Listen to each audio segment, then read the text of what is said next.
Welcome to TorCHI. The last time we had Bill Buxton here was in 2007, and that's about the time when I started doing the planning for this. And you see Bill and I go a little bit back.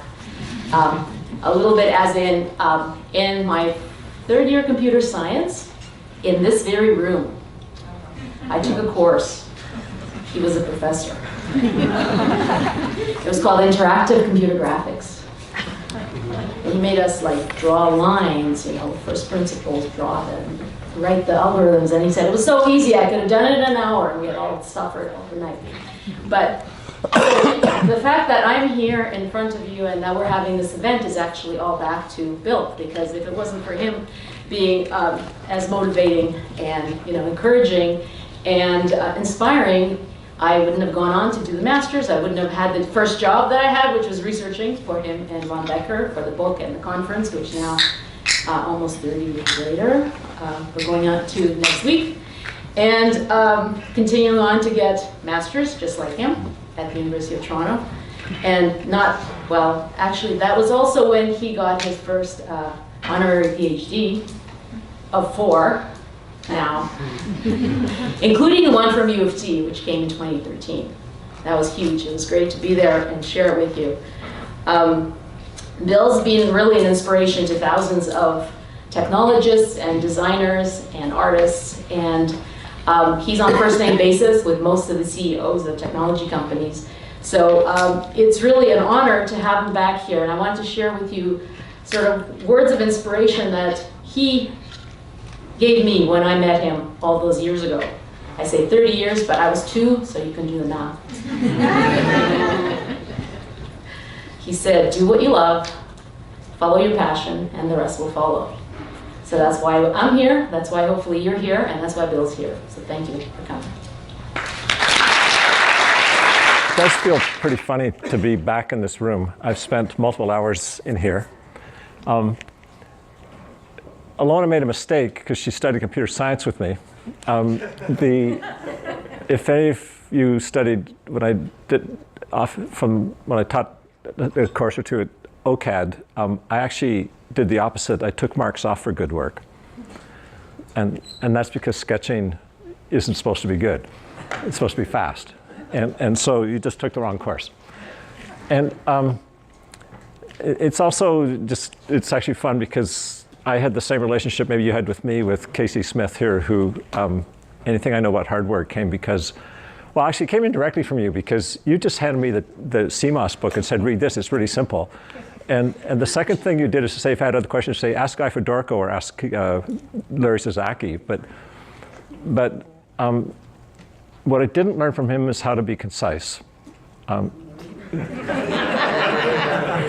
Is that he had an egg timer. And you went in his office, he had an egg timer, and you flip over and say, what do you got to say? And you just sat there and watched the sand flow through it. And so I used to go to Laura and say, when is KC going to the loo? And I had all my meetings walking into the washroom and back with him. That's the only way you get a regular meeting. So, but it was improvisation, always. That just came from the music background. So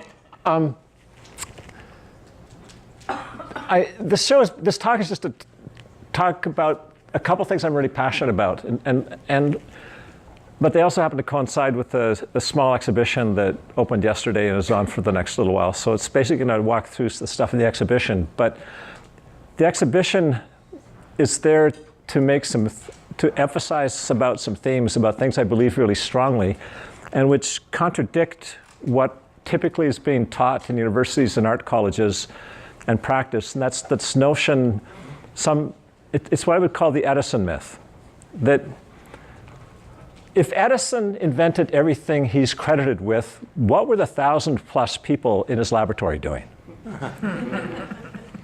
And just the first thing is, we've lost the ability for critical thinking to a large extent. It's not emphasized. But anytime you see something new, force yourself to say that's not new. It's really interesting. It's an interesting step. But now, because it's so interesting, where did it come from? Because that's how you learn to what they did. What did they pick? Why did they pick it? Where did they take it? And if I've done anything, it's simply, I'm not very clever about having good ideas, but I'm really good at recognizing things and figuring out what to do with them and how they might fit in. And of the many things that are possible to do, which one am I going to spend my time on? And so how many people here have had a background in music, theater, art, cinema, painting, literature, poetry? Yeah, okay. Okay, so do any of you dispute the following? That in order to get a bachelor's degree or a diploma in any of those creative disciplines, you have to know the history of that discipline. So for example, nobody could have a degree in architecture and not be able to walk down the streets of Chicago and name who probably designed every building they see. For me to get an undergraduate degree in music at Queen's University, I had to pass a test at the end of my 4th year where they could pull an LP, that's a big record, it's a CD that, out of the library and play 15 seconds of it, and I had to identify within 50 years when it was written, who probably wrote it, and what its form was, and say something intelligent about that. And you had 5 things you had to do. You had to get 4 of them right or you don't graduate. And the same thing's true in art history, the same thing's true in theater, the same thing's true in cinema. I mean, how could you not know who, Orson Welles was? You have to, literature. But most of us in our field, in SIG-Chi and in user experience design and so on, companies say experience is the thing. That's the whole thing. That's the product. It's the design. It's a creative discipline, and none of us know the history. It is not, at the Art Academy, they call it the Beaux-Arts in Paris, you do not get to draw and paint until even people, not even live models, until you can reproduce and show you can render sculptures, or plaster casts of classical sculptures. Because they separate technique from the history, but technique from the art. But by duplicating known works, by the way, this is how we learn mathematics as well. You don't invent a theorem, you learn how to prove a theorem that has already been done historically, and that's how you learn to prove theorems. The same thing about art. You learn the history by sketching the past or learning the art of the discipline. So by practicing your craft, you take the creativity out of the equation and practice the craft that lies behind the technique that supports the creativity. And that's what's missing in our field, and that's why so many of our projects are gone. So I'm going to walk through some historical things that go way back and tell you why I care about this stuff, but also what I learned from them. And the reason I have about 1,000 objects like this in my collection, by the way, I'm not a hoarder. And it's not really I never thought of it as a collection. Somebody just told me it was, and so we exhibited it, and it appears that other people thought it was, so what the hell. So now I want it out of my basement and out of my storage locker. So now I'm absolutely treating it like a collection to curate it so I find somebody to keep it. So the fact is, I can't complain that people don't know the history in our field, despite the fact we work in information technology, and therefore we should have the best tools to be informed about our history. And furthermore, that history is only 75 years old. And yet an architect has to know it for 1,000 years. A painter has to know it for 1,000 years. A musician has to know it for 1,000 years. We only have to know 75 years, and we know nothing. We're not going to cite papers because, well, they're not recent. All right.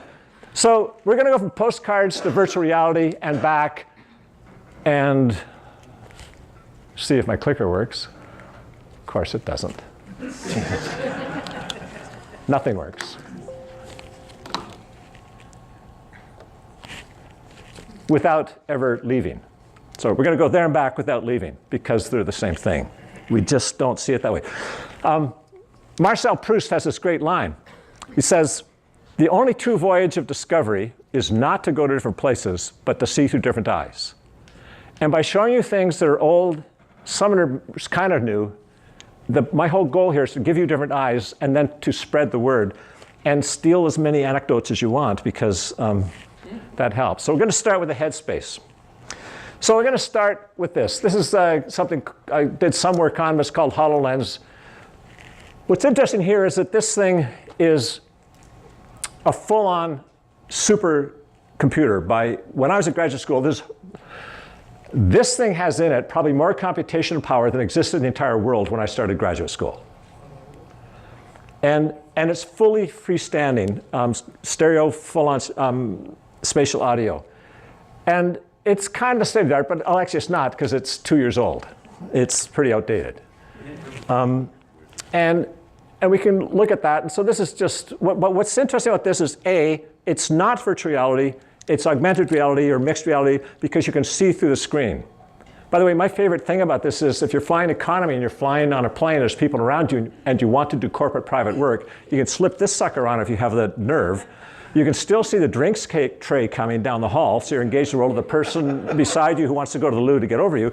But you can still have 3 great big screens around there, and even if the jerk in front's got the seat back there, you can have a mouse and a keyboard there, and I can do Microsoft Office and private work without any. Now, have I done it? Well, once, just to prove it. And this is the problem about the social aspect. Just because you can do it doesn't mean you're not going to look like a dork doing it. But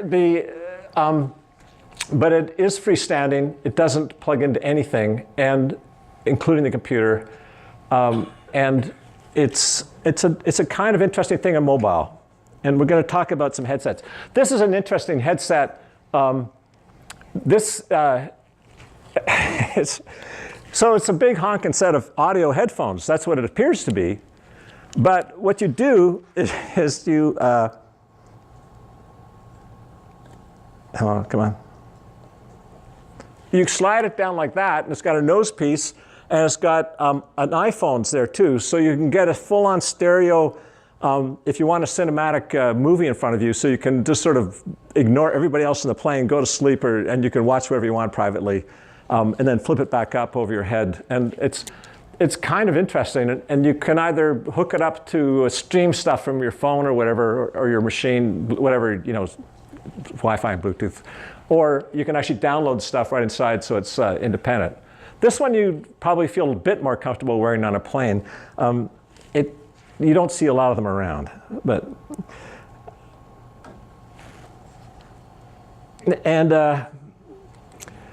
this is an interesting example. This is the first developer kit from Oculus, and it came out in 2013, and Oculus has been fairly successful, and they're one of the major players in the virtual reality world. And so, in some sense, this is not a finished product. This is a developer's kit. It's not elegant, but it's really important to not, all headsets are not alike. This thing you cannot, you put that on and you're out of this world. I mean, in more ways than one maybe, but you have what the virtual world is, and therefore to make that virtual world complex and subtle requires a pretty honking big computer and that you're tethered to. But honking big isn't that big anymore. It doesn't fill multiple rooms, which is what this slate I'm using would have done back in the day. So let's talk a little about Oculus. This is actually really funny, is that this is Mark Zuckerberg. He was talking about other things back then. He was speaking about computers. And there's a thing here where I can blow this up, that the claim was that this thing cost, they paid $2 billion to buy Oculus, a startup. I mean, this is just, these numbers just, it blow my mind even today. But it actually turns out they paid $3 billion by the time it came through. So look at it this way. Facebook paid $3 billion to get that headset that needs a supercomputer that hardly anybody can afford. And Google brought out this for $15. And this cracks me up. Because you take this piece of cardboard, but by the way, OCAD gives them away for free just for the branding. I mean, lots of people did. You used to be able to, as did Google for a while, but you can pay $15, get this, and you can slide your phone inside of it, and it's pretty cool. They work, and by the way, anybody who's sharp here realizes when I took that photograph, I put the phone in upside down because the pictures. But Actually, that's why God made Photoshop. I'll fix that someday when I learn how to work Photoshop. But it is interesting because something interesting happens, which we'll touch on again as we go through, and that is that at $15 plus something you already have, think what that means in terms of market. And now you've got an installed base. Now there's motivation to build up content. And as we'll say, the New York Times, if you don't know this, the New York Times every day posts news images for your phone and cardboard every day for free, and you can download these things. I'm pretty sure that I have a subscription, so I think they're for, does anybody, I think they're for free, even if you don't have a subscription. And you're in Aleppo or wherever they are, and you can look around and it really, you're in places you don't want to be. They're not pretty pictures all the time.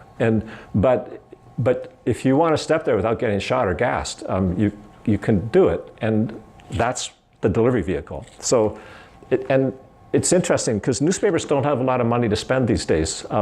So the fact that they're actually doing this is pretty interesting. And then there's something happens here. So this is the part.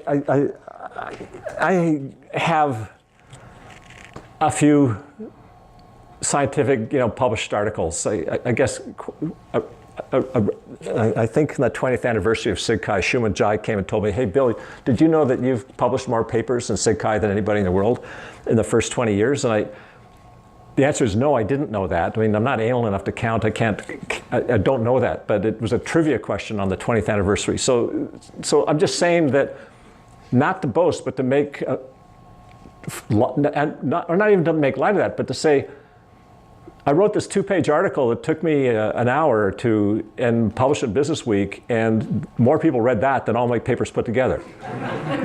And there's many people who that's all they know me for. And it was called the long nose of innovation. It was this thing where this is the thing, right? It's all about how do you stand on the shoulders of other people who came before. Well, when Chris Anderson wrote The Long Nose, I just have to, that's why I make bad puns. I flip things around. So I just flipped the other way and said, well, that's Pinocchio or Cyrano de Bergerac. And there's a long nose. And so I took his graphic, I didn't change it, flipped it. So now it's this long curve that comes the other direction. I said, there's this long nose of innovation. And it takes 20 years to go from zero to $1 billion, to maturity, where maturity starts at $1 billion industry. And most of it's below the radar. And then you can trace most of history of technology in terms of those 20 years. And by the way, the mouse took 35, capacitive multi-touch took much longer than 20. And by the way, for the engineers in the factory, in the room, explain to people the difference between amperage and voltage, because that's what's going on here. What passes for technology moving really quickly is a bunch of things moving slowly. And because a lot of things are moving slowly, you feel that there's a great deal of change. But any particular technology is not changing quickly. And there's no indication that things are moving more faster than they ever were. There's just more of them. And so it's like a fire hose versus a little garden hose. But a water pick can hurt just as much as a fire hose. It's just more localized. But it's the relationships amongst the things that change. So you have to go down 1 or 2 derivatives and you'll find out that you don't want to just look at that, and you want to look for order of magnitude changes, but also the order of magnitude changes in the relationships amongst things. And you can trace that historically. But we'll get to why I'm saying this is that if you look at this is really interesting because this thing did not cost thousands of dollars. It came out in 1995. Now let's put that into a thing. That was $695 in 1995. That was a lot more than $695 today. But I want to point out that this thing was doing VR with binocular vision and 2-channel audio in 1995. That is only 2 years after Mosaic came out, which was the first web browser capable of handling images. That places this in history. And the difference between that, which is big and clunky, versus the Oculus, from any conceptual perspective, is minimal. The displays are better. And by the way, I'd have to say the same thing about HoloLens. We can get smaller chips, we can get better signal processing, things like that. Talk to KC if you want to know about circuit design and what's happening there. But the point is, those are von Neumann, who invented the first digital processor, the architecture, would recognize today's computers. They haven't changed. The registers, the buses, and so on are the same. They're just a hell of a lot smaller, faster, and cheaper, and used for much different things. The thing that has changed isn't the design of the technologies, but who's doing what, where, when, why, and how with them. It's a human and a social thing. And that notion of where is really important. And that's why, in some sense, these things are interesting to me in terms of mobility and so on. And it's also interesting just to see the role that gaming has played, because in some of these things, they were pushing the graphics. And it's fascinating. When we're teaching computer graphics here, nobody talked about sprites, which is what, when I was working on the Commodore Amiga or on video games for Mattel and television, if you remember that in 1980, that was the first game machine I worked on. But that's all you used for sprites. That's the only way you could get animation. But that was beneath us in the high-end world. Now, to put this in perspective, I want to go back to two people who I do know and on first-name basis. There's Ivan Sutherland and Bob Sproul. And in 1968, they built this head-mounted display. This is the first digital head-mounted display that I'm aware of in the literature. And it's interesting because they call it the sword of Damocles because it was so heavy because there's cathode ray tubes stuck in front of your eyes and cameras pointing out, and the cameras fed in, so it was augmented reality. So they took a video signal stuck in front of the CRTs, and so it didn't crush your body. It swung from this armature in the ceiling. It took a big PDP-1 computer. PDP-1 was a follow-on, by the way, from the TX2 at Lincoln Lab, which was the first computer to have transistor memory, and Ron Becker did his PhD thesis on that, just the little connection here to this building. But and Ivan did his PhD thesis on the TX2, then with Wes Clark, they designed and DEC built the PDP-1. Anyhow, this thing took a whole room with a whole bunch of custom boards, and all it could do was render line art. So it was synthesized images from the beginning, as opposed to photographic. Because, by the way, you couldn't do imaging. Russell Kirsch they hadn't invented image processing yet. So we didn't have frame buffers, for example. But this sort of that's hanging over you is kind of interesting. That quote comes, basically the paraphrase is that with great fortune and power comes great danger. And the danger here was the sword was hanging over your head. Well, by the way, I think Mark Zuckerberg would agree with that right now. And come out very short. He's lucky he has his hair's already short and his head is still on, but things have changed a bit safer. But these things they're funny, but they're important to understand. But there's nothing new since then, architecturally, conceptually. But of course, there's fantastic work to be done. There's patents to be done, articles to be written, and serious research and serious progress. But I did an interview with the Wall Street Journal last week. I think it came out this week. But the thing was, well, we're in a slack time. Nothing's changing. It's sort of boring. I'm thinking, boring? It's just hard to. And so I want to, because I'm in a university and it's a computer science engineering building. Let's talk about the path from the Sutherland and Sproul system in '68 to 2016. So KC can do this in his head, so he'll tell me if I got my math wrong, because he knows that. So the difference in years is 48 years. I think I got that one right. The difference in months is 12 times 48, which is 576. And then the difference in Moore's laws is you divide 18 into that, because the technology, the number of transistors on a chip is going to double every 18 months. That's essentially Moore's law. If you want the simple version, this is going to be more technology tomorrow than there was yesterday, and it's going to double about every year and a half. So that doubling factor is here. So that says that if you take 2 to the 32nd power, what they're telling me is 4 billion, but it's basically 4.3 billion. Okay? Let me state that again. Since 1968, I was already using computers. There's been a 4.3 billion increase in the power of computing. Oh, and by the way, by today, we've gone to 2 more Moore's laws, so just multiply that by 4. I mean, take to the 4th power. So we're up in the trillions now. And that's what you have to understand. And that's just one trend. And if you look at screen size, you look at memory size, not memory, if you look at communications channels and that, and you look at those trajectories, just by looking at the relative changes there, you know that personal computing is coming. You know that bandwidth's going up. You know that video streaming is going to happen. You know all of those things.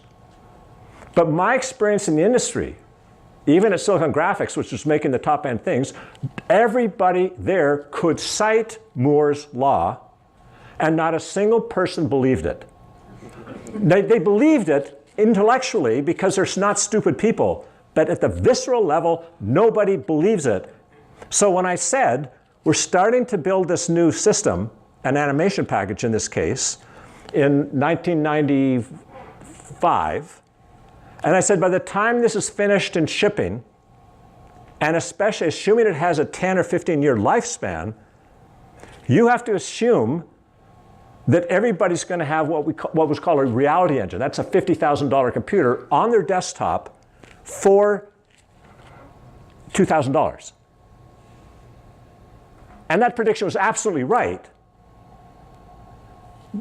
But nobody in the design of the engineering and the architecture of that system believed it. And that is why today, if you buy a high-end film animation system, animation, by the way, what's it about? Time. Time is not a first-class citizen in any animation package being used by Hollywood today. Because everything's in frames, because that was the primary unit. You rendered the frame until it was finished, and then you showed it after it was rendered, and how long it took to render was how fast the movie played. That's still the case in Maya. I haven't shared an Academy Award for Maya, but I'm embarrassed by it because they didn't, even though we demonstrated what that meant. And I'm just saying, this is really important. I'm not complaining, I'm not whining, because the challenge here is human nature. And it's fine as human nature to be human. And because if somebody was perfect, I'd have to kill myself because I understand that perfection exists and I'm not perfect. But what makes me happy is that nobody else is either. So we all can just get along and do our best. But if you understand human weaknesses, once you understand it and you understand its implications and the cause of it, that's a design problem. And you own it as a designer in the world if you're building things for this world. And so you have to stop designing technology and design processes so that you can overcome human weakness by historic examples, among others, that's some of the most compelling examples to help people viscerally get it. You have to hit them somewhere. And by going to eBay and getting someone saying, here, try this, that's going to have way more than a 10-hour lecture. eBay is more important as a prototyping tool for experienced designers than every 3D printer in the world put together. because you can sample stuff, because the premise, if you believe, you laugh, but if you believe that everything's been done before, there is a finished product on eBay for $100 that you can buy to demonstrate that to the person who's doubting you. I have a watch from 1984. It has a capacitive touchscreen, single touch, not multi-touch. It has character recognition on it, so if you want to operate the calculator, you just write 1 + 2 =. The battery lasted for a full year. It cost $99.95 in 1984, and nobody who's designing smartwatches has ever heard of it or used it. And the fact that your Apple smartphone or no smartphones, actually, I'll tell you this is true, Apple now has on the smartwatch your ability to do that. And the reason is a guy who worked on machine learning on watches in Microsoft research, I took that up and rubbed it in his face. If you're so smart, do on your smartwatch with your deep neural networks, and do it on the watch. And duplicate what this watch could do in 1984 for 90. And by the way, the watch still works. And so he did it, wrote a paper, Apple poached him, and he went and did it. And he would not have done it had it been not for that watch, because the watch shamed him. Because I have this thing, right? The same thing.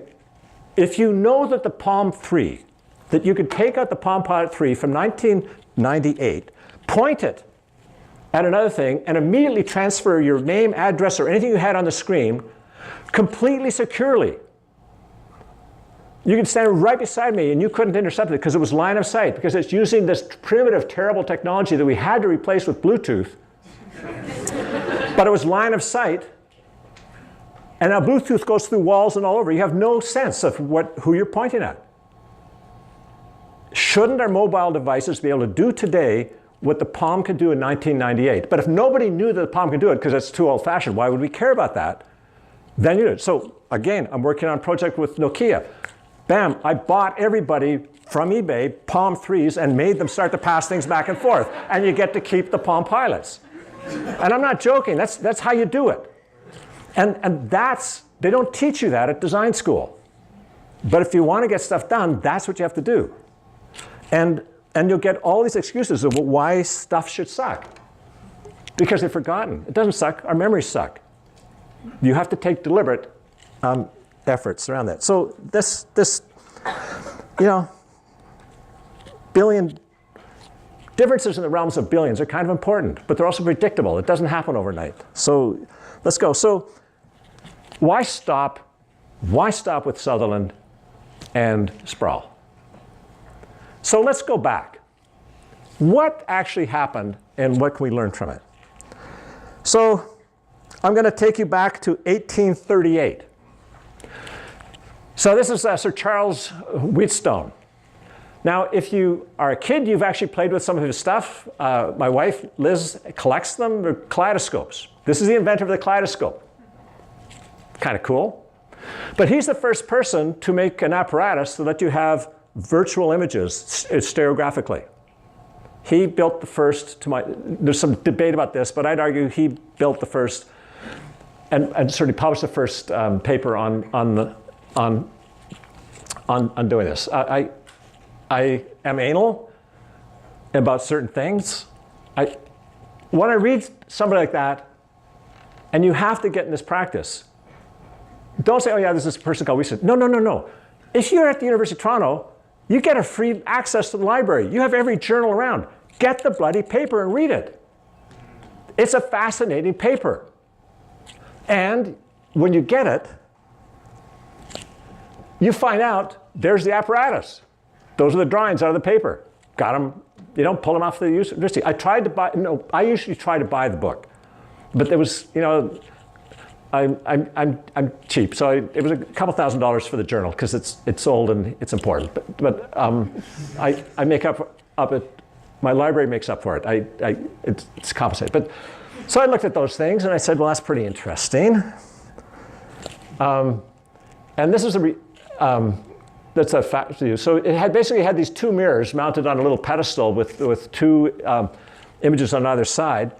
And your left eye sees what goes into one mirror. And so it's sort of like this. Here's the two mirrors, and you bring your nose up to the point of the mirror. And this mirror reflects the image sitting there left to left, and your right eye view is over here. And so he just split them. It was pretty simple. The diagrams make it look way more complicated than it is. Doing the dovetail joints, the sliding dovetail joint when I built mine, was more of an awkward effect. So this is the one you'll see. I built this one, and I had to make it out of oak because I'm sure that Wheatstone's was out of oak. But I had to make this pedestal for the mirror out of Lego bricks just because, because I could.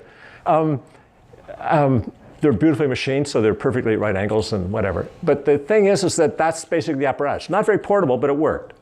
So you can come and play with it if you want. And I also copied the images that he used, so you can actually see his images on his device. And all I can tell you is that the images you're seeing there are more complicated. They're actually from Sproul, not from Wheatstone. Great progress. So what did Wheatstone look at in the first stereoscopic virtual world? Not photographs. Why? 1838. Because both De Guerre and William Fox Talbot did not demonstrate practical photography till 1839, the following year. So there's the two people who had the big fight about who's got the best technology. Talbot had the best, he had the Cal type, it was in terms of closest, but De Guerre got more traction sooner. These are the images out of the 1838 book. Now here's why you want to go to the journal. Yeah, I want to ask yourself, what the hell was he looking at? And that's why I went to the paper, because I can't find those none of the textbooks have that. And they're just circles, because he had to hand draw them. But what does that say? That says they were synthesized images. It was artificial virtual reality. It was synthesized VR in the truest sense. They were rendered. They weren't photographs from the beginning. And that's the part that I find really fascinating. Now, certainly as soon as he heard about Talbot and De Guerre, a couple years later, he started to get photographs and put them in, and do stereophotography. But at the beginning, it was not photography that drove it. It was unimaginable. But there's something else that happens here, besides being the beginning. But I want to go a bit further on the long nose. Because if you think that De Guerre and William Fox Talbot invented photography, you're wrong. 1839 is the date there. The first known photograph is from 26 or 27 for France. And that's actually been retouched, the image on the right. That's not just a crappy projector. That's just a really crappy image. And it took 24 hours to expose. Oh, and by the way, the emulsion went on the wall. It was kind of like a pinhole camera. This was not practical.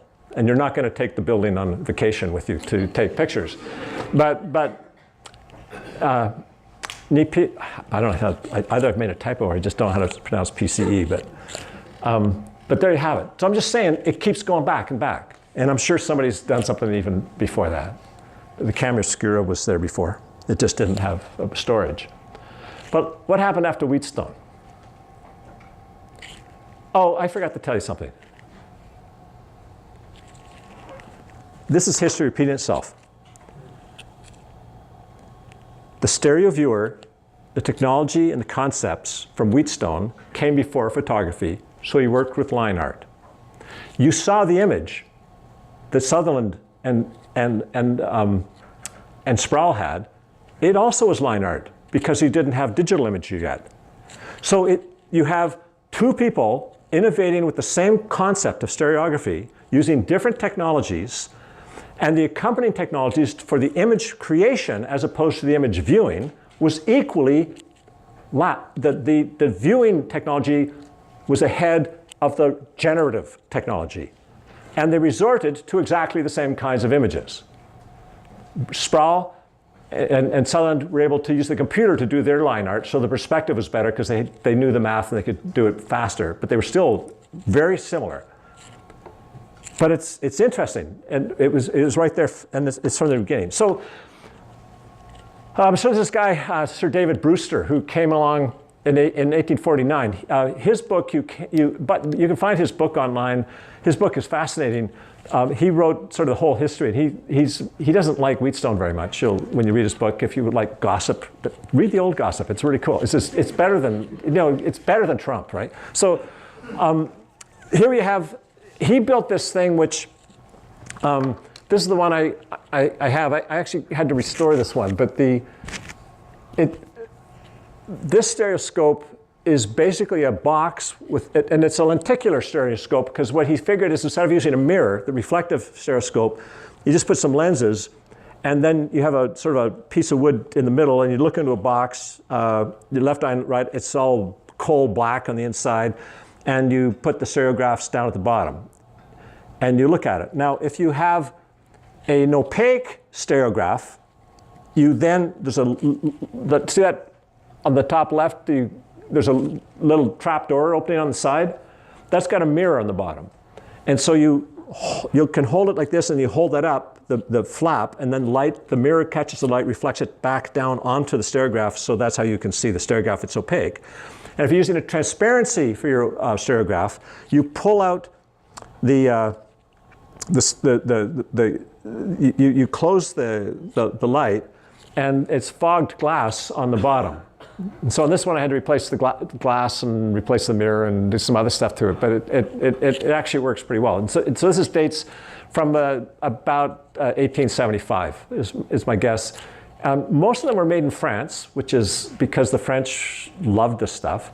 And it was a French stereoscope that was this is where history becomes really interesting. You understand that Queen Victoria was kind of like the Kardashian of her time in terms of fame and trend setting. And so at the Great Expedition in Paris, the Crystal Palace, when Albert it was all involved in getting that happening, she tried one of these and went bonkers and became passionate about stereography. So she also was a fan of VR. And that caused everybody in the drawing rooms of the nobility and the people in England to go all aflutter, and so everybody had them. And so in the Victorian era, honest to God, around the world, not just because of Victoria, but this stuff became a big deal. But it's interesting how key people, so marketing is really important. Here's a number, just to stress that, because they don't teach you about marketing when you are going to study what we study. How many people here in doing UX have taken a marketing course as a compulsory part of your program? Okay, that's way more than I thought. So there is progress. What I would say is this. I said, I was having a conversation with Steve Ballmer, who used to run Microsoft, and I said something, and I was talking about money. He says, Bill, the annual budget of Microsoft research, this is like over 1,000 PhDs, is less than one national marketing campaign for a product. So don't bug me, right? It's noise, right? And and now every once in a while he exaggerated, if you've seen him speak, but it wasn't far off. So if you want to talk about that, listen to CBC. There's a guy named Terry O'Reilly. He's a friend and really interesting guy. If you have a chance, if a book signing or something like that, go see him and then ask him that question. How much in the United States, or let's say a North American campaign for a major product, how much is that going to cost? I can tell you that Windows 95's campaign was a lot more than Microsoft Research, probably for a decade. But anyhow, let's keep going. I want you to read this. This is from Oliver Wendell Holmes Sr. And this is from the Atlantic and Monthly. which he named, by the way. He's one of the Boston intellectuals who was hanging out with Thoreau, and he was a medical doctor who did a bunch of innovative stuff in medicine, but he was a poet. He was writing articles. His articles in Atlantic were longer than some master's theses I've seen, and he did it every month and in his spare time. But form is henceforth divorced from matter. In fact, matter as a visible object is of no great use any longer, except as the mold on which form is shaped. Give us a few negatives of a thing worth seeing, taken from different points of view, and that is all we want of it. What that says is, if you take multiple photographs of something and you can get it in stereo and see it in 3D, you no longer need the object because you've got the thing right there. Jaron Lanier, or any of the cyberphilics who are just so rampant about how important VR is, cannot say, I've never said, and probably wouldn't dare to say anything that strongly, that the form of the actual object just doesn't matter. Because the virtual view of it captures the thing. Now, I don't believe that, but the fact is, Oliver Wendell Holmes wrote that in 1859. And yes, if you go to the show, you can see the actual, yes, I did find that, and have that is part of, because the social and cultural artifacts are as, if not more important, than the technological ones. And so let's see what he did. Because this is a humanist who absolutely is not being dazzled by technology. He's looking at this from its social, cultural, and educational perspective.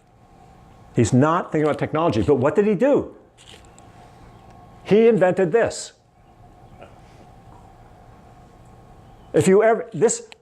When Victoria went into, Queen Victoria started this whole hubbub around stereo imagery. All they had were the boxes like I showed you before, which are clumsy. This thing collapses, comes apart. But Holmes and Joseph Bates, who was the builder, they figured out this design. And let's be really clear, they intentionally did not patent it in order that the price could be as cheap as possible and anybody who wanted could manufacture it without threat of litigation. For exactly the same reason that if in my research group, anybody who's worked with me is, if you tried to patent anything done in my lab, you were no longer my student and you're kicked out of the lab. And there are no patents on anything we did as an academic. Now, as in corporate world, this is another story. But in university, that's publicly funded. Sorry, my principals say that's public domain. If it's industry relevant, university should kick it out and should go to industry. The industry's too stupid to pick it up, somebody else will.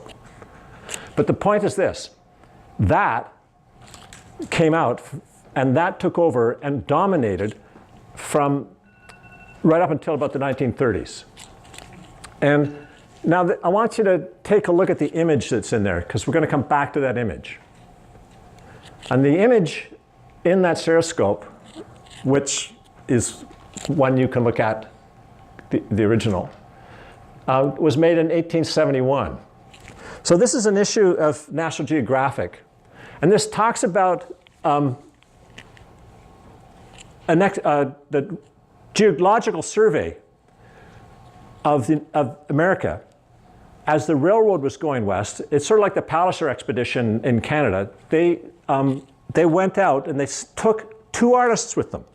They took in the Chi community, you're gonna chuckle at this. This is the inside Chi joke. The painter's name was Thomas Moran. Tom Moran of the Command Language Grammar and the book with Sue Card and Alan Newell. But and I'm gonna have to ask Tom if they're related. But that is, by the waterfalls there is Thomas Moran. The photograph was taken by William Henry Jackson. And they went with the geological survey into Yellowstone, because the railroad was starting to go that way, to photograph, to do a survey And while they were doing a survey, that Jackson and Moran were making images. Now, 1871. And many of them were stereographs, and the image in the stereograph that I showed you is one of the originals that Jackson took with the stereo camera. So why am I telling you this? Because in 1871, they took the pictures. Remember, it's 1871. You don't just fly in 4 hours back to Washington. They went back to DC, and they presented to Congress, and based largely, as it says right here, and if you can't read it, but you can see the original National Geographic if you want. It's in the, it's sitting there on the table for you to read. They convinced Congress to declare Yellowstone the first national park in the world. Not just in the States, in the world. Nobody in Congress had been there. But they had been there. They were there because of the images, and especially the stereo images. And in fact, in that sense,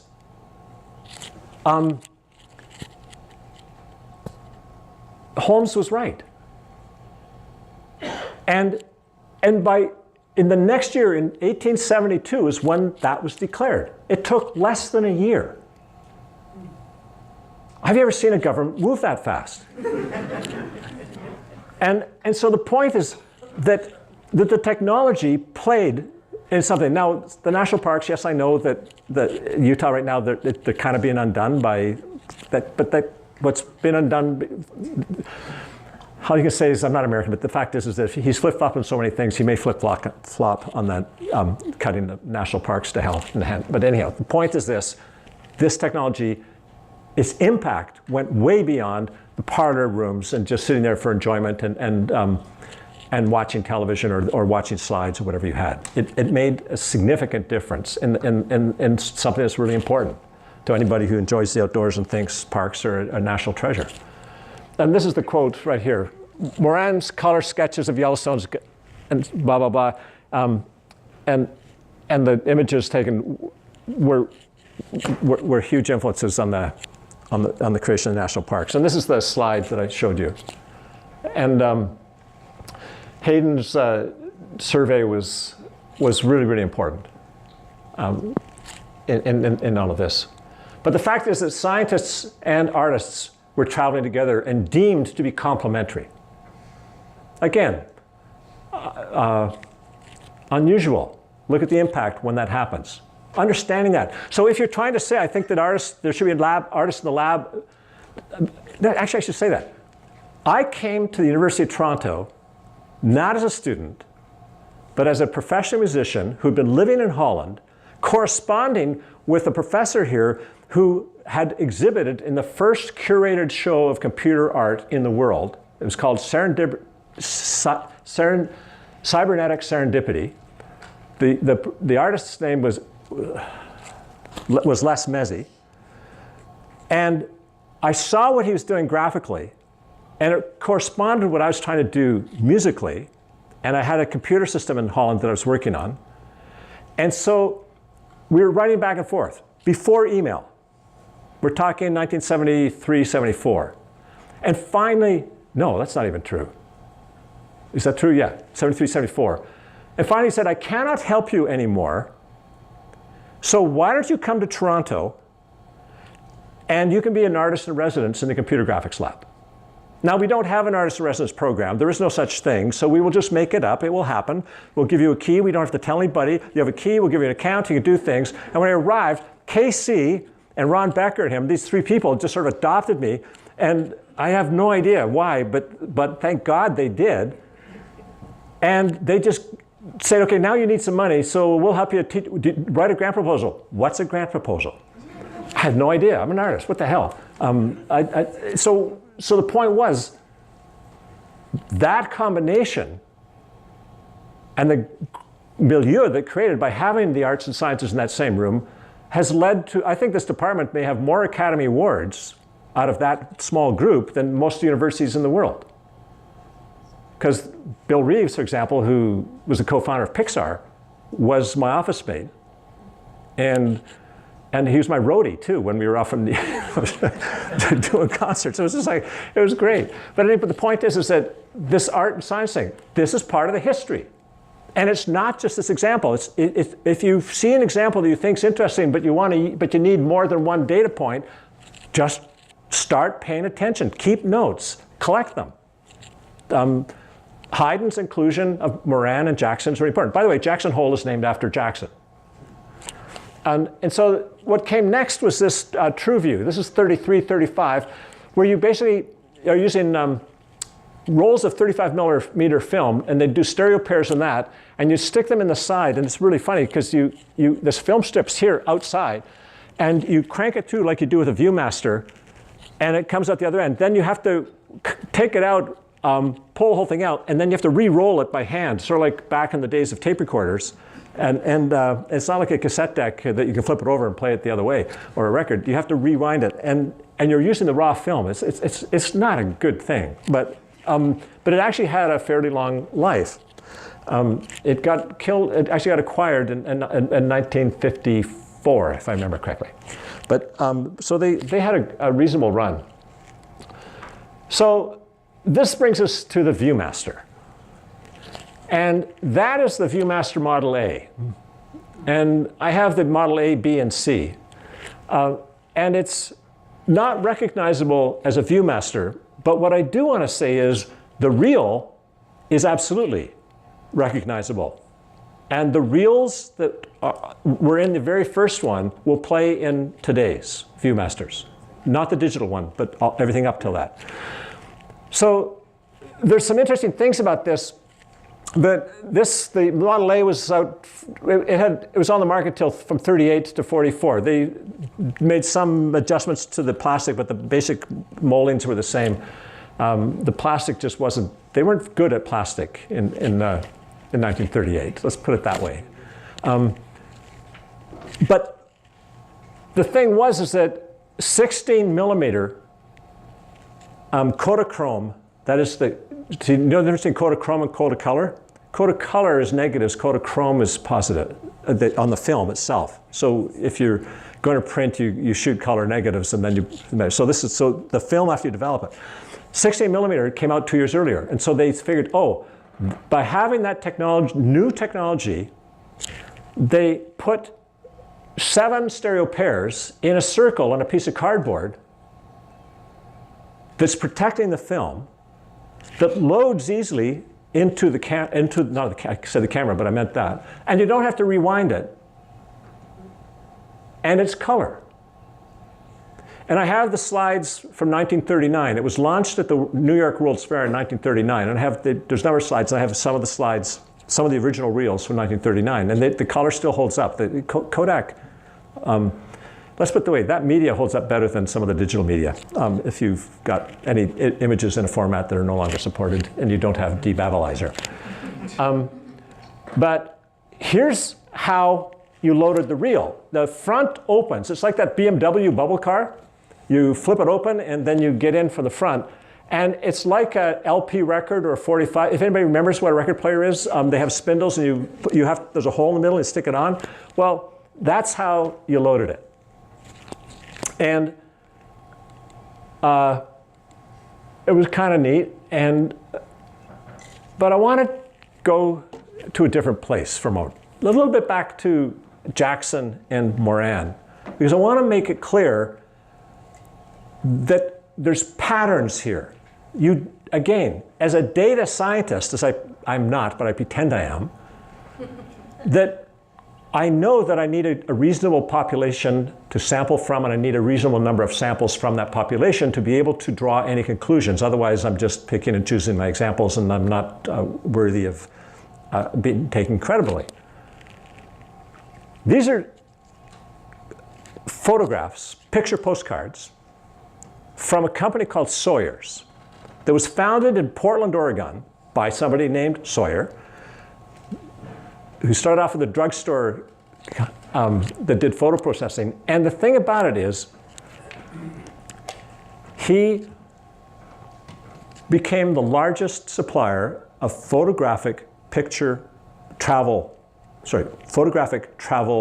picture postcards in the USA. Now think about this for a minute. Why do you have postcards? Because most people in the 30s weren't traveling all over the place unless they were on a train because they were so dirt poor, and they didn't see anything because they were in a boxcar with no windows. So when you were traveling, you shared that experience as best you can because you bought picture postcards, and that's the closest you can come to letting somebody else be there and share what you saw. It's about sharing, it's about social media. And it's far more precious because it's not like people can, it takes effort. It's not to say I can take pictures for free on my iPhone and throw up 100 photos on Instagram every day. That is Sawyer's. So the president of Sawyer's, they were successful now, big company, the largest one, was at a location, and somebody came up in 1937 and had a handmade stereo camera. And they started talking about this. And then he went and started to look at, with the stereo viewers, what they could mean. They knew about the 16mm Kodachrome film. And so they decided to grow their postcard business by adding a third dimension. And that, Sawyer's, is who made ViewMaster. And that is where ViewMaster came from. It grew out of the postcard industry. It grew out of what was already virtual reality, but only in the 2D form, not the 3. It was not a technology company. It exploited technology, but the technology, it's interesting because we're talking 1938, that's 100 years to the year from when Wheatstone first did it. That's kind of a long nose. And this, it's just fascinating. And so if we come back, this is, and there's another part I want to make here. This is the Model B. It's much rounder. It's made out of Bakelite. It's much more robust. And they're actually very beautiful. They're far more aesthetic. And it was also front loading, and it also had a spindle, and go through there. But this is the Model C that came out in 1944. Now I want you to notice there's a thing stuck on the top. And what it says is, remove before using. It's right there. All right? So what happens?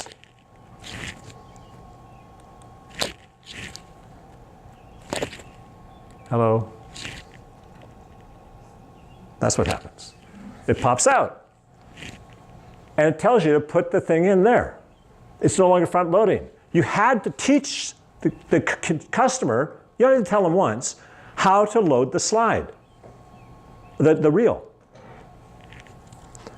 So why is there a hole? You don't need the spindle anymore. I'm just saying that in 1938, 39, but 38 is when they made the decision, they put a hole in it because up until for 5 years, everything had a spindle that you had to put it on. I'm sorry, but how many of you seen a Model A or Model B in your life? So punching that hole costs money, so why would you do it? Backward compatibility. How backward compatible is anything you've bought for $1,000 in the last 5 years?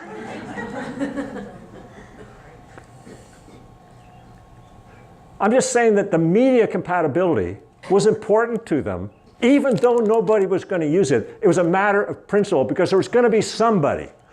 And the guy who leads the team that did the industrial design on the HoloLens, he had his 40th birthday 2 months ago. So I went and I gave him, I stopped at Toys R Us, it was still in business then, and bought a $15 ViewMaster and said, here's your present. He's German and he's very polite. And he said, oh, thank you, Bill. And I said, no, open it. Now put the slide, because it came with some reels. Put the reels in. Look at it. He said, well, yes. And he sort of that's a free open bar, so he wanted to get away. And then I said, do you want your present now? And so I gave him a Model A. And I pulled out a beautiful restored Model A that I fixed up. Not a car, but the Viewmaster. And I said, open it up, take the reel out of this one from 2018, and put it in here. Bang. Why's it got a hole?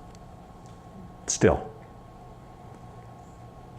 So I got 2 brownie points there. I gave him a really cool thing that didn't cost that much, but had thought, that was relevant to something he does and he cares about. Because all the VR head-mounted displays and stuff like that, he's designing and stuff like that. He'd never seen this before. He didn't know that history. But I also got to put a little screw in there that he will never forget. He's never going to think about media compatibility in any conversation without that. And this is a very important part. We talked about how expensive marketing is. It's also very easy. Understand this, that type of experience, that type of storytelling, remember, storytelling was the original form of viral marketing. And so if you can do it with artifacts that you can get for nothing on eBay, 50 bucks, whatever, join Prime, and and that is perhaps some of the best investments you can make in terms of trying to change culture and change attitudes. Make it a gift, make it them, and make it a gift that they can repeat, and they can do it, if they learn the lesson, they can repeat it. And the major thing about it is, and this is why I don't like patents as an academic and as a teacher, is because everything I know, because of what I believe in standing on the shoulders of giants, is patents and trying to industrialize academic research is destroying the community of scholars on which all of us depend. It's the complete freedom to exchange what I'm working on around the world that's made me successful to the extent I'm successful. Not just in Toronto, but at every university and around the world. Where was the field. You had an international perspective, and so that was really important. And if I couldn't talk about what I'm working on, and my students couldn't talk at conferences about everything they're working on freely and openly, and the reason we publish so much is that once it's in the literature, nobody else can patent it. It's a preemptive strike, then you're good. Because one of my really good friends is a guy named Herman Hauser. He's the co-founder of ARM. He funded ARM that's in every phone you have and your iPads. When Cambridge, he's the big, if Silicon Fen around Cambridge, England, is largely, he's the biggest person who's the cause of that from his investments. The point I'm trying to make there is, I said, are you concerned that Cambridge University is now starting to assert rights, because they never did until a couple of years ago, of intellectual property? He said, no, actually, I would never pay for a patent anyhow. It's just noise, because there's nothing in the patents. I would never get a patent unless I got the person who did it, because that's where the knowledge is. It's not in the patent. Because I know from every patent I have, I know how to work around it. As Xerox found to their dismay when they wouldn't licensing me my own technology when I left the company. But anyhow. So now we're going to come and say, here's what happened. Now, the Viewmaster ended up acquiring TrueView. And I'll tell you why. There's 2 things. TrueView had more images per reel. So they were better at narrative without having to change. So a lot of children's stories. Whereas Viewmaster was all about travel. And there was some narrative stuff that they would sample reels, but for the most part, they were still in the postcard type of tradition. And they only had 7 images. So but the other thing was, TrueView had an exclusive with Disney. And they wanted Disney. So they bought the company basically to get the rights to use Disney. And then they converted them to reels, and they took to the narrative, and they basically, the TrueView was the narrative part, and the travel things was there. And then after a while, TrueView was only there as a brand, none of their technology existed, which, by the way, is a true story in mergers as well, that merged companies don't always, the technology, no matter what people say at the time of merger, don't necessarily, yeah, never mind. We'll go to the bar sometime. So then I want to just come back to anaglyphic. So this is the very first comic book that was using anaglyphic printing. And yes, you can look at it as well. And that where you just basically have these two color things, and you can print, and instead of having the stereo pairs side by side, you print them on top of each other. But again, I remember I said that France seems to do a lot of stuff. It was a Frenchman who actually pioneered that technology, and actually it was first done in projection rather than, and it came to film before it came to print.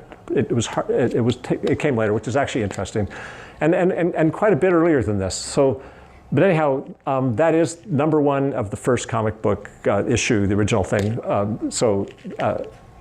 Mighty Mouse, and again, you can own a piece of history. You know, you might pay $15 for that comic book, but it's like, it's the first one. It's like 3D. If you're interested in this stuff, for me, I find it delightful, and we need delight. There's enough stuff that's not delightful, and so if you have your glasses with you, you could look at this image and you see it in 3D. Actually, I should have brought it. I have got enough of them. I could have given everybody one as a take-home, but anyhow. And so we're wrapping up here. Oh, holy cow, are we ever? This is another company that came out in 1954. And you sort of say, well, this is kind of going back to Viewmasters and Postcards, because it's basically an envelope where you can put, there was this whole other thing called Realist. It was another standard that was there. It was just a pair of photographic images that were stereo images, and you could put them in viewers and stuff like that. And a lot of people had them. The images were there. You could buy these images at postcard stands and stuff like that, and you could get the mailer with them. So you just shove you shove the image in the little slot, which that sign there tells you. So there it goes, and then you turn it over, because this is the back side of the same envelope, and you address it, and off it goes. So the person gets it. The envelope is like an origami stereo viewer.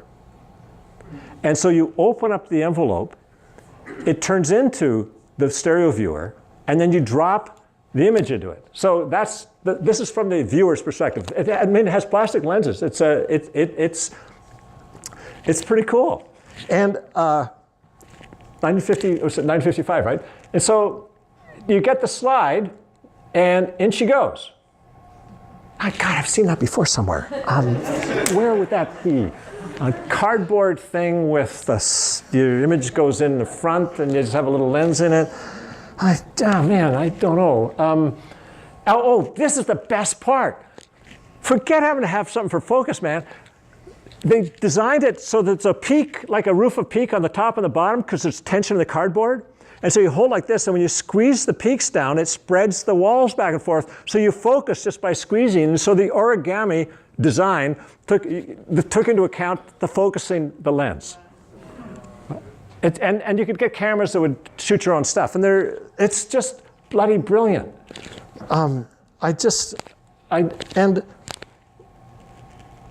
So this is the point. Is the 1955 Holiday Realist View Mailer Redux Google Cardboard? Is Google Cardboard just that Redux? Now here's the point. When you have Keith Richards, bam, playing a lick from Muddy Waters, is he ripping off? He's riffing off. And he expects you to know where it came from, because he expects a true fan. Because, by the way, Keith Richards and Mick Jagger could both get a professorship at any school of music in the world as musicologists of the blues in North America, blues music. They are unbelievably knowledgeable. Don't let the facade kid you. They are serious scholars. They studied that stuff inside out. They know all the people. They give money to those people. But the point is, he's not stealing. He expects you to know that he took it. He expects you, if you're a true fan, to understand where it came from, which song, which bar, how it was used. And that by that, and having his expectations, then he also expects you to say, wow, that's for so-and-so. Why did he take that riff instead of this other one? Where's he going to take it? What's he going to do with it? And the whole part of listening becomes far greater because you do know the references. There's not a thing that Johnny Ive has done at Apple where I can't tell you where he got it from. I know which one is Chuck Berry, which one is Muddy Waters. You know, of course, I'm talking about design equivalents. And by the way, Dieter Rams, who is one of his biggest influences, did exactly the same thing to an American company, Painter Teague in Petersville, that built the world's first transistor radio, which was the inspiration for the T3 radio that the iPod industrial design was based on, and which is what that. It just everybody does it to everybody. And anybody literate expects you to know that. And I know that Johnny Ive studied the history of design because he's quoting from it, riffing off of it all the time. And I respect him all the more for his choices. But if some student thinks that Apple did everything like that in-house from new and that Johnny Ive invented all that stuff from scratch, they're aspiring, and they want to be the next Johnny Ive. They're aspiring and they're being taught to do what even Johnny Ive can't do. Why would you do that to a student? If you don't be honest about what the process is, understand whether it's Bruce Mao, whether it's Frank Gehry, or any of those people, it's bullshit. What they're doing, it's necessary. The greatest graffiti I ever saw is doing a concert at the Queen Elizabeth Theatre in Vancouver, and outside in the construction, in my red jumpsuit that Liz had just bought me, there was this graffiti in the wall. It said, "Bullshit stinks, but it promotes growth." and the point here is that you need to have the Starchitect because that's just business. That's marketing.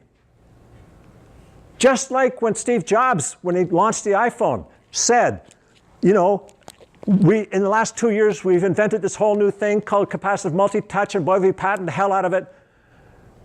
I knew Steve Jobs. He knew about all this stuff. I also knew about his reality distortion field. He's a marketing guy. And so anybody with half a brain would understand that's just marketing. He's not speaking as a historian. And therefore, you just take it. And I just thought it was funny. I thought it was pretty cool. I like great marketing, just like I like great design. And so the point is this, that we have to teach critical thinking. We have to have people think about these things and train them in that, because if you can't do that, the designs, people are going to go off on the wrong path. And so I'm going to, I haven't yet, but I really want to know if the people who did cardboard actually knew about the view mailer. I hope they did. I suspect they don't, but it would be nice. But it is standing on the shoulders. And by the way, if I'm going to talk about this whole notion of the long nose and so on, the long nose continues. And so I'm going to stop by going full circle. And we're still back to postcards. So this is the new ViewMaster. You can buy this for $25. I want you to notice this thing that looks like the reel. This is branding. That reel has nothing to do with the images. That's basically an RFID ident thing. That's all it is. So that when you download and pay for licensed stuff, you have to take it's like getting the barcode off that, and you pair your viewer with that, so it's paired with the barcode, and so it knows whether you've paid for the work or not, and so it'll let you have it and run it. And so you need that as well as that when you have stuff you've bought. It's just basically a digital rights management. But they made it just to remind you this is a ViewMaster. Now ViewMaster is no longer owned by Sawyer's. It's gone through a couple, GAF and a couple other companies. It's now owned by, guess who? Mattel. You can tell it's Mattel, it's swell. Remember I said about marketing and going viral? Except you probably don't know that. But the thing is you stick your phone in it, and it flips up, and you hold it up like this. And by the way, this is the thing that cracks me up. I don't know, it's because I go skiing, but if I have a pair of ski goggles, damn it, why doesn't it have a strap so I don't have to hold it there? There's no place to put a strap. I mean, what the hell? But that's just me. My job is to point out what might be done better. But the point that's really cool is, just to get through here, is this is the box it comes in. And I want you to just look at this quote here from Gizmodo. The best Google cardboard money can buy. And that's true. So they've basically built a product that's still affordable, has a brand, and which gives you a better viewing experience than cardboard. But they can leverage off all the content that's there. And so that just brings us full circle. And so what we come down to here is that you've got what cardboard did, which was brilliant, is they leveraged the existing ecosystem. They created a market in terms of immediately by giving them away at first. VR was starting to happen. They could use your smartphone, and then you start to have the stuff going into the New York Times and other places, and so you start to generate content. And ultimately, it's never about technology. It's about the content and stuff that makes it worthwhile that you keep going. Otherwise, you have a hula hoop or a pet rock as opposed to a sustainable business, and much less an industry. And that's what is missed too often, but it's easy to see in this some of the patterns where it's inevitable things are going to go out of business because the product has no future. It's a temporary fix of something that's going to be. My view about research is about, like in business investment, is this, that it's useless unless there's a very strong business reason to do it. There is no point in taking on research, no matter how interesting or how hard, that's going to be made irrelevant by inevitable technology in the next 10 years. Or 20 years, actually, because it takes 20 years where you're going to have anything of value anyhow. So if you can see a path that the problem's going to become irrelevant in 20 years, unless it's really critical, like a medical thing, why would you do that as a researcher? And you could work on the technologies, accelerate the technologies that are going to bring you there, but one of the things that technology, the history taught me was, if you say, here's what I say, people think technology is moving really quickly. And I'll say, no, nothing's changed. They say, what do you mean nothing's changed? This is a great cocktail party conversation, okay?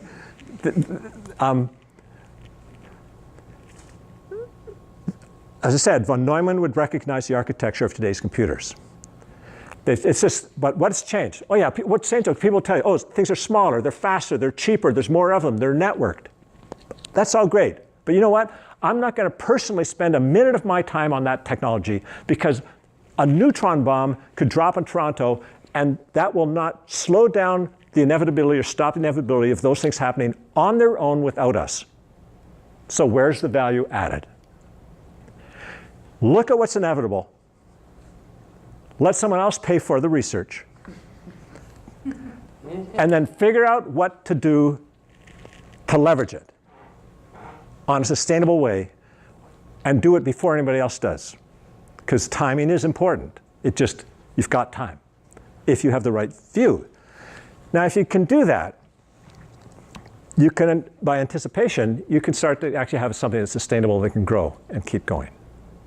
And so the way to look at it is to say, notice when I say smaller, faster, cheaper, more of them networked, those are all technological attributes. The real trends that are important, and by the way, that list is in exactly the wrong order of priority, is who is doing what, where, when, with whom, how, and how much, for how much. And if you look at it that way, you'll see that who's doing what, okay, that means we need different types of applications. But the where is really important. Everybody's talking about wearable computing. My wife, who's sitting back there, I was going to give a talk, and in Baltimore. She's driving me to the airport. Bill, what's your talk on? The 3 rules of real estate. What do you mean? Well, location, location, location. And why it's so important. It says, oh, so you're going to talk on wearable computing? No, Liz. I'm giving a talk on location, because it's really important. What's really the big change is where things are being done. Yeah, so you're doing this here. Yeah, you're doing a talk on wearable computing. And this goes on and on. So I used to have hair. This kind of, and then I said, what is it, Liz, what don't you understand about the 3 rules of real estate? He says to me, Bill, what is it you don't understand how to spell wearable? There's an H in it. And this leads me to where we finish. If you want to understand where things are going, if you want my opinion, the most important thing, not that I have any strong opinions. I worked with Mark Weiser, who's the person who coined the term ubiquitous computing. I was at Xerox PARC in that lab as a senior researcher. He died prematurely, which is why I can't talk to him about this. But he was a huge influence. He was one of the shoulders I really stood on. Nobody knew the word ubiquity before he started to use it, which is good because it was untainted. And now ubiquitous computing. And ubiquity means everything, everywhere, always, everywhere, right? Everything's there. He used the wrong word. That's not what he meant. Now, I was looking up in the Oxford English Dictionary, because I want to be precise about meaning. I looked up ubiquity, and nearby, there's a close cousin that I hadn't met yet. And that close cousin is the word ubiety. And I want you to put that in your vocabulary. I want you to spread it, because it is even more untainted than ubiquity. And it is a real word. And the principal notion of the concept is where, the location, place. And as soon as you see this, what is going on is the where. And the notion of where or place in every dimension, place and time, place and geography, relative place, right? Our relationship just changed, right? Definitely. Right? That was ubiety, right? That's an aspect of ubiety. All of those things. That is the most important thing. No, the second most important thing. Because as soon as we have place, anybody walking in this room says, I'm the lecturer and you're not. It's clear because of the semantics of place. So what's interesting, and this is where you start to look at the history and you start to think about these things, is if I'm at a place, and place is really important, I'm also moving from place to place. And the most neglected thing in technology today are the transitions from place to place. We design for this place, we design for this place. If you have an Echo or whatever, one of those smart speakers in your house, you've got these intelligent agents, oh, they're so intelligent. But guess what? The minute you walk out the door, the conversation's over. You go into a meeting, that conversation was about something really, really important, and you want to continue in your car, there is no possibility to do that today. The only place you have that kind of seamless transition, historically speaking, that every single person, it's so obvious that you don't notice it, in your car. So this is my last historical example that you all have experienced. So I'm using my techniques I'm talking about here. Do you start to smile and laugh when you get out of the car, pick up your cell phone off of the car seat and continue the conversation? Because if you do not smile and laugh and just sort of saying something amazing just happened, then you're not looking at the world right. You have to laugh. Because what just happened is you threw your phone in the car, which already you've established kinship. Stop using technological words. Do not say you paired your phone to your car. You didn't.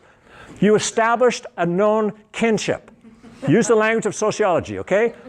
Now, you're driving along. I'm talking to alone in my car. While I'm driving the car, that handset, I'm using 5 to 10% of it. The battery, the SIM chip, the Bluetooth chip, everything else, the microphone, the speaker, the speech recognition, everything else is in the car.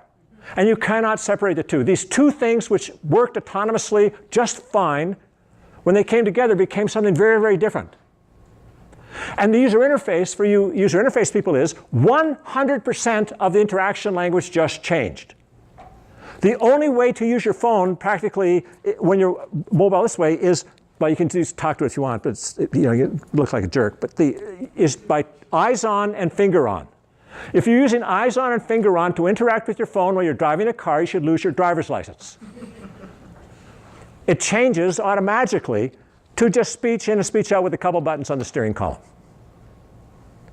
So, I'm driving, I park the car, I turn off the car, I pick up my phone, I'm still talking to Alona, and I can do so, and 100% of the local hardware managing the car just changed, or 90% of the local hardware. 100% of the interaction language just changed. Because of those huge inconsistencies, I have complete consistency of conversation. And that is an example that everyone should have in their mind and now start mining for other examples, because that's obvious once I tell you. But the rule, the definition of creativity is, in my view, definition, creativity is the act of making the obvious obvious before it's obvious. It's no problem if you take that surprising obviousness as your approach to good design, that you have no problem getting adoption because it's obvious. You have to get paid really up front, though, because otherwise they say, well, it's obvious you didn't do any work. I have the scars on my back. Now, this is just what I'm saying. All of that is not about the location of the car and there. The miracle is in the transition. And the place where even that is only brain dead, because if I rented, as I did recently at Whistler, the same car I own, a Ford Escape, this is my Toronto car, and I want to drive and need my phone, think about it. Because the automotive designers and the phone designers think it's a Bluetooth connection, that's all I can do. How many of you have rented a car and found somebody's entire life address book and all their email in the car because they paired the phone that's there? What kind of stupidity, short, narrow-mindedness is that? Again, you can take the example. You got the light here, and they didn't even know they left it behind. The point is, if these things are so smart, they have no sense of knowing, yes, it's a Ford Escape, yes, this is Bill, yes, Bill is driving, but it's not my Ford. I have no kinship with that. And have a different kind of kinship, and have that be able to, by knowing its place, it's in an unknown car, I will have a limited, and therefore by kinship, I know what I can trust you with, and because I know the basis of that kinship. Those are the problems that technology teaches us where we have to get things right. The next big thing is not a thing. It's a change in relationship amongst the things that are already there and the things that are about to come. And if you ignore the relationships, then the entire industry is going to go to hell within 7 years. Because as we keep, it's a crackerjack effect. The more you eat, the more you want. The more gadgets you have that are beautiful, desirable, useful, affordable, you're going to just consume more. But the more you get, the worse the cumulative complexity is because nothing works together. So there's nothing you can do in the industry that is going to have more impact than simply saying, I will not fund anything. It has to just work. It has to just work with other things I already have in the ecosystem. It has to work with other things in the ecosystem seamlessly. And in so doing, there has to be a significant reduction in overall complexity and a significant increase in overall value. Every new thing I have augments the value of everything else I already have and reduces the complexity likewise. And if you can meet those criteria, then fund it, join the company, do it. If it does not do that or have any hope to do it, and they don't even understand that that's the issue, do not waste your time, do not waste your career, do not waste your money. Because there will be no industry, because it's going to collapse. People are going to, look what happens in terms of privacy. They just didn't think about that. They don't think, how many people stop buying stuff because the chargers and cables are way more than the devices? Anyhow, I'll stop there. But I'm saying these, I don't want to morph into a different talk. Because I think I just did. But Okay, so I'm going to stop now. So this is basically it. We have these arguments are made best by storytelling. They're made best by humor. They're made best by compelling examples. And the challenge of the collection, why I have this collection, is not to document the individual devices, because that's the People magazine version. It's important, it's interesting, and it's important to have, but it's the other story, which is the films that those people are in, the narratives. And how can you build structured narratives to cut across so that these set of actors and devices can tell these different stories? And so the reason for this show, for example, and how I spend my time in creating, is to be the screenwriter for these different narratives and find a way to tell those stories, and then to make sure that all that stuff gets into the public's view so it's accessible. So once it's accessible, there's no excuse for not knowing the history because it's there. Right now there is an excuse. It's not a good excuse, but there's an excuse. I want to eliminate excuses so we can actually get on with the good part of design. And with that, I think I will just say thank you and good night.